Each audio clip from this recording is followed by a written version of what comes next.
All right, so this is just a little video that I figured I'd do kind of just out of the blue. I was kind of bored. I was just looking through my movie shelf, and I thought this would be a cool video to do because I don't really have a chance to just talk about indie horror films, and I absolutely love independent horror films.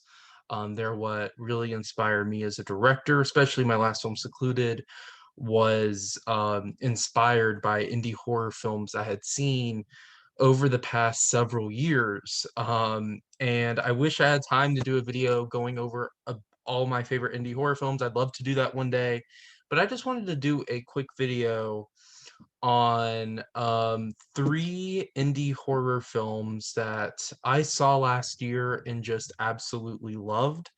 I didn't really have a chance to talk about these much in my top 10 of the year videos, or top 10 films of the year video I did a few weeks ago.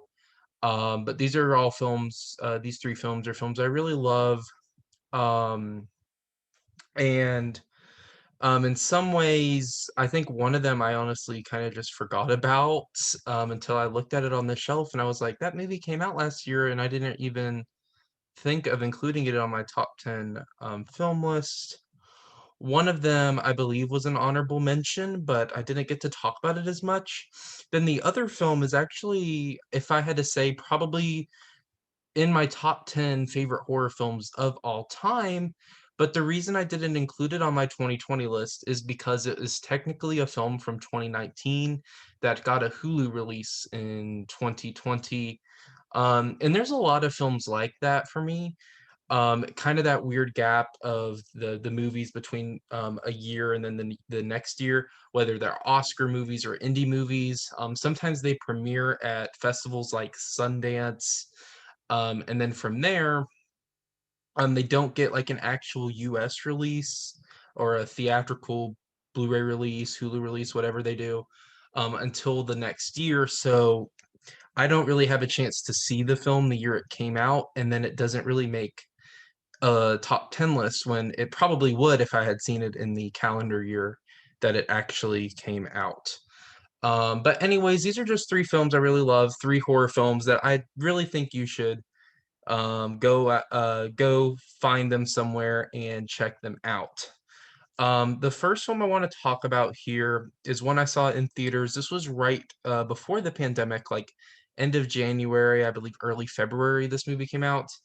Actually, I know it was January because it was like really a really good film for January. And that film here is Gretel and Hansel. I have this one on Blu-ray. I actually have all three of these films on Blu-ray. Even films that I can easily access, like on Hulu, I end up buying on Blu-ray, just because I like having a physical copy of them. But this is Gretel and Hansel. This film I really loved, and I don't want to say it necessarily scared me. When I look at horror, there's two types of horror for me. There's horror that really scares me, and then there's some horror films that I just really love because of the mood or the directing or the atmosphere. And the thing I loved about this film is it was visually beautiful. I know that some critics absolutely loved this movie. I know that some critics didn't like it because of the script being a little bit slow. And the thing that I really loved about this was the cinematography. It was beautiful to look at. Everywhere they filmed was really cool. The lighting was amazing in this movie. The makeup was really creepy in this movie. This was just a really beautiful film. In fact, I'd say it's probably one of the most beautiful horror films to look at that I've ever seen. A lot of times when we think of horror, really creepy, not really beautiful to look at. But when you think of a film like this, particularly this Midsummer, for example, which isn't on this list because it's not 2020, but those are just horror films that I love so much just because of the way it was filmed. And this is one of those films that I recommend you see just because of the cinematography, everything like that. So definitely check out Gretel and Hansel.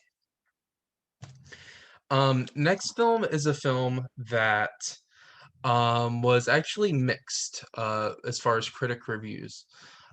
This is a film that I really loved. Yeah, I just absolutely loved this movie, to be honest with you. But some critics really didn't like it.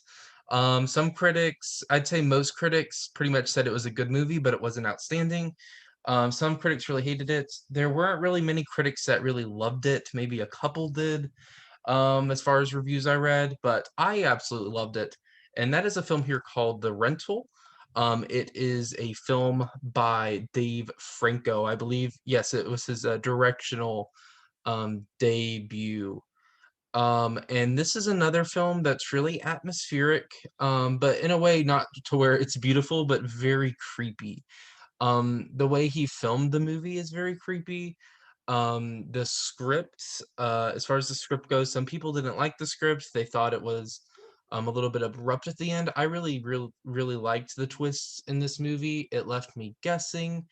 And although some people felt that the plot, how kind of everything unfolds was a little bit too abrupt or too predictable.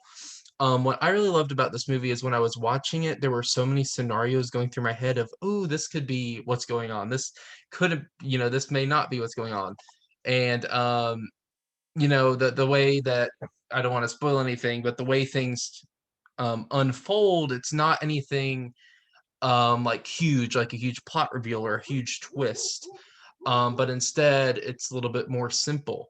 But what I really liked about this movie is even though it's pretty simple as far as the end goes, and it is a little bit abrupt, it still leaves you guessing the whole time, looking at clues, things like that, that really aren't necessarily important to the storyline at all, as far as the finding out who the killer is, things like that goes. It still leaves you guessing, and the way the film is shot, again, really cool, scary mood going on in this film. Definitely worth checking out. Um, Actually kind of creeped me out afterwards, as far as like going to Airbnbs, since I do go to a lot of Airbnbs when I travel. Creepy film. Definitely check out The Rental. And then I saved the best for last. This is a movie that I loved. I really love this movie. Well, the other two, I do love those two movies. This film, out of the three, I love this one the most. It is a film that genuinely freaked me out, genuinely scared me. In fact, I hadn't seen a film this, terrifying, or um, a film that really impacted me as far as horror goes since Hereditary. Hereditary is the last, great horror film I saw, and this film pretty much, for me at least, is on par with Hereditary, which Hereditary is my favorite horror film of all time. Um, and I think if you know me, you already know that because I talk about Hereditary a lot. But this one is called The Lodge. um, Critics loved this movie. I was so hyped to see this film in theaters. I was so excited. I had it on like my calendar. Every time they delayed this darn release date, it was going to be like October 2020. Then it got delayed again. Then COVID happened and it got delayed again. And then they said it was going to come out in theaters again at AMC. It was even on their web page. And then they scratched the whole theater thing and they put it on Hulu. Um, and thank goodness it wasn't like a Hulu original release, because I really just wanted a physical copy. Pretty much any movie I love, I want a physical copy of.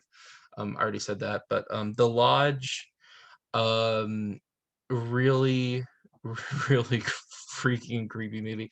I watched this movie um alone, actually. I watched this movie alone when my family was out of town. I watched it in the living room in the dark. Probably shouldn't have done that because I couldn't sleep afterwards.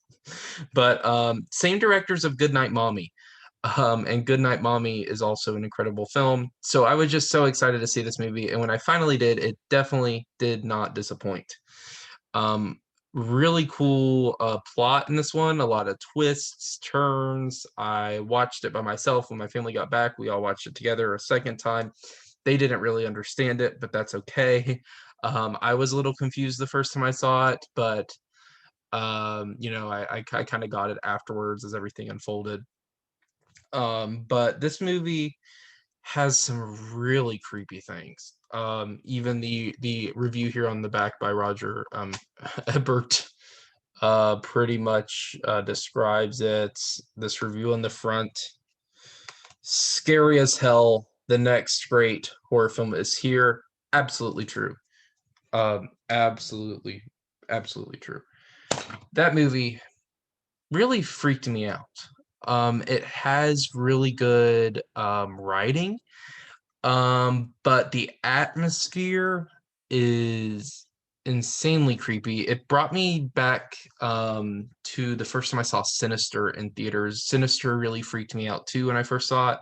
As far as looking at like the old footage, like handheld like camera footage, as they're looking into a cult in this movie, it's absolutely creepy. There are parts in the movie where they utilize or play this different renditions of "Nearer My God to Thee," which is actually a really beautiful song if you listen to it in Titanic. But I'll never hear that song again, and think of it as it kind of traumatized me as far as that song goes because there was a part in this film where something really creepy is happening as far as the screen, and then all of a sudden this loud organ or some type of loud instrument, I'm not sure, was playing the chords of that song, and it was absolutely freaky. um Anything with cults freaks me out. Like, it really freaks me out, and that's why this film freaked me out, I think, was the cult element, along with anything like satanic things like that. Really absolutely scares me, and that is why this film really freaked me out. Acting's great. um it's just it's I can't say anything bad about this film. And if you haven't seen The Lodge, it's just a film. All I can say is you need to see it if you like horror. If you don't like horror, if you don't like being scared, definitely do not see it because this movie will freak you out. um if you watch it alone in the dark at night, you may not sleep that night. So so maybe if you had to get up for work in the morning or something like that, you're gonna be tired the next day because you're not gonna be able to sleep after that.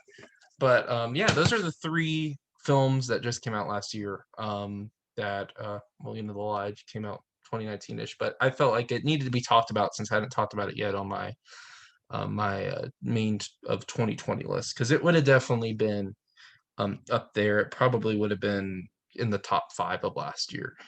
But yeah, those are just three films that I really liked. Films that I liked as just a viewer, watching films that really I feel if I did another horror film, I would be really inspired by these three films and the different elements of them, because they all have their unique qualities and different reasons why I love each one. But yeah, those are just three films. Definitely check those out. I want to do a video at some point going over just my favorite horror films of all time in general. But just wanted to do a quick little video talking about these three.